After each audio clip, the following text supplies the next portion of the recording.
All right, guys. So I'm going to give you a little sneak peek into what we talk about in the Empowered Man coaching program, one on one with me. And this is kind of a behind the door, whatever you call it, behind the curtain, if you will, piece of training that I want to do. I want to go over this with you because I see a lot of guys in the group right now are really struggling with this idea of what to do when she comes to me and says, I want a divorce. A lot of you are in one of these sort of three buckets, and that is your wife has said, I want a divorce, or you know she's having an affair, or you suspect she's having an affair, or the third one is she's moved out. These are kind of the three most common ones that we deal with in the Empowered Man program, as well as in the group. So I wanted to give you guys my rules of engagement because as I'm talking to you a lot on the phone or I'm talking in the group, I'm seeing a lot of the same stuff. And I want to address it because a lot of you are living in fantasy world. Just had a client call an hour ago, and we were talking through where he's at in his situation. It was his triage. It was his first call, and we were talking about where he particularly is and what's going on. And in his mind, he doesn't know if she's having an affair. All he knows is there's some flags that may be, but she has said, I want a divorce. So at that point, guys, what you have to realize is your marriage is done. Okay? I cannot be clear about this more than anything. In the mind of your wife, your marriage is done. It doesn't mean legally it's done. Even if she filed for paperwork, it's not technically over. But the fact is, in her heart and her mind, it is over. So we need to establish rules of engagement for how we're going to deal with that. Number one is she's no longer your wife. Okay? You have to understand that she's no longer your wife. And we have to establish then clear boundaries. So if you're still on the side of she wants a divorce and you're not sure exactly what's going on, she hasn't moved out, you don't know if she's having an affair. What I want you to focus on during this period of time is having strong boundaries. Those boundaries are around how you interact with her, how you talk to her. So, for example, in that case, she's saying she wants a divorce. You need to back up, stop being so clingy, give her space. And that doesn't mean you ignore her. That doesn't mean you be a jerk to her. That does mean you need to find an outlet for the pain that you're feeling, right? That's one of the things we work through. The trauma is there, but there's things that you've got to be working on so that it's not affecting your decisions. So we want to back up. We want to create strong, healthy boundaries. Those strong boundaries need to be very clear and coming from a place of from what you want. You have to decide, do I want to be with this woman? And that's why a lot of times when a guy comes in the group and he posts this thing and he says all this stuff, and the first thing I say is, hey, look, what do you want? Okay? If that's not clear to you, you need to go figure that out now. Don't wait 10 minutes. Don't wait 10 hours. Don't wait 10 days or 10 years. Go figure out right now, do I want to be with this woman forever? Okay? Because that's going to dictate everything. If you decide, I don't want to be with this person forever, and she's wanting a divorce, you're wanting a divorce, well, what happens is now you move to a different kind of relationship. Now you move to a mutual parting of ways, but there's still going to be conflict. You're still going to have to learn to communicate. You're still going to have strong boundaries because she could change her mind. You could change your mind. Okay? It happens. But you have to be absolutely certain, what do I want? And you have to establish those boundaries around what you want. Number two, if she's having an affair, you have to have stronger boundaries. Okay? Some of you guys are sleeping on the couch. Don't fucking do that. Stop sleeping on the couch because she says so. Okay? She owns you right now and you need to stop that. The only way she's going to listen to you as a leader is if you actually communicate to her, this is my need. So if you don't want to sleep on the couch, maybe you don't really know exactly all what's going on. And she said, I need my space. I'm not sure if I want to be in this relationship. I kind of met this guy, and whatever. Don't just go sleep on the couch because it's easier. You decide, do I want to be on the couch? If you want to be on the couch, fine, go be on the couch. But if you don't want to be on the couch, you need to establish that as a boundary and say, look, this is my house. I pay for it just like you do. And I'm going to stay in my room. I'm going to stay in my bed. You're with me. You're with me. If you're not, you're not. Okay. That's a stronger type of boundary. The other thing is during that period, you want to have a strict focus on you. You need to get down and dirty with yourself, get honest with yourself, figure out what you want in life, Understand that this could be the end of your marriage and begin that grieving process and allow that process to have its way. I did a great video in the group called 5 Stages of Grieving the Death of Your Marriage.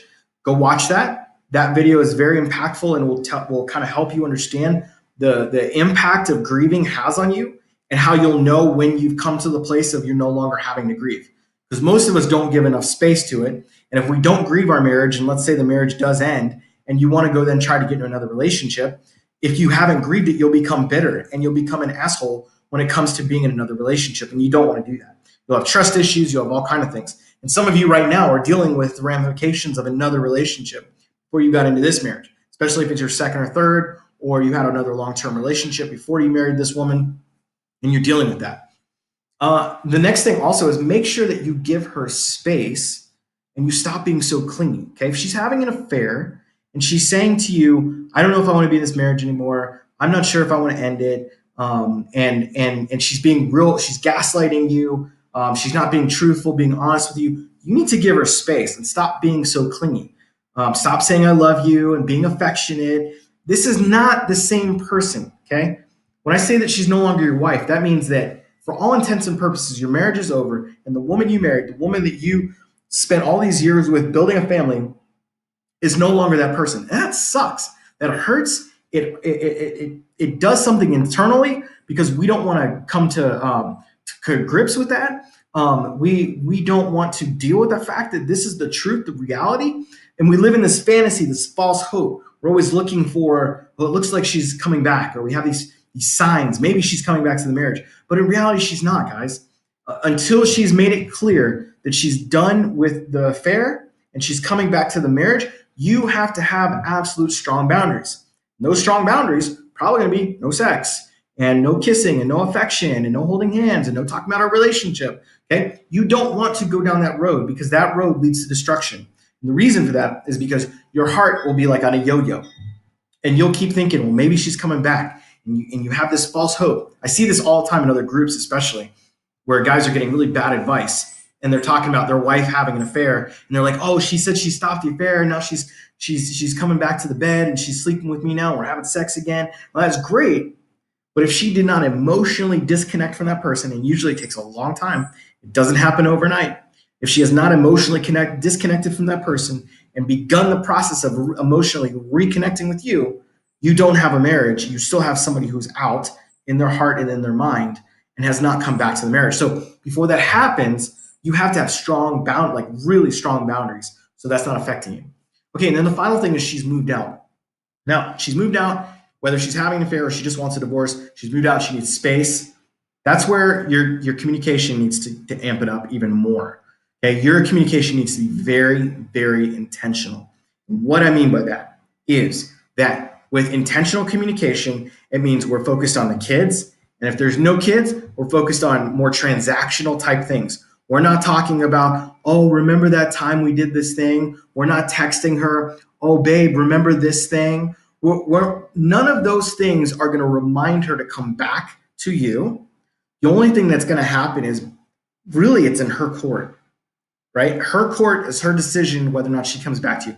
The only thing you have control over is working on your communication, working on your boundaries, working on your responsibility. Those are the three things that you have to have nailed down for her to even decide to come back to you. Now, some women, they get out there in the world and they're like, "Oh man, the dating sucks," or "Gosh, that guy dumped me." And so they'll come running back. Okay? That's where we have to be careful. We don't want to be in a situation where she comes running back, our hearts are open, and we're so excited, but there's no repentance. There's no her changing her mind and saying, "I'm ready to come back. I'm ready to face the pain that I caused you." Okay, that's the kind of language she needs to have in order for her to come back in the relationship. If she's not talking like that, we ain't talking about getting back together. And then the intentional communication side, what we want to be is we want to be very intentional about, these are the things I want. These are the things I'm going to allow. This is what I'm going to do. So, for example, if we're only focusing on the kids, that means when we see her, "Hey, how are you? Good, great," right? You're treating her as if she's not the person you've been married to. I call this the neutral wife exercise. It's an exercise we do with all of our clients. And that is where we help you pull apart the emotions of the person you spent 15 years, 10 years, or 20 years with, or however many years with.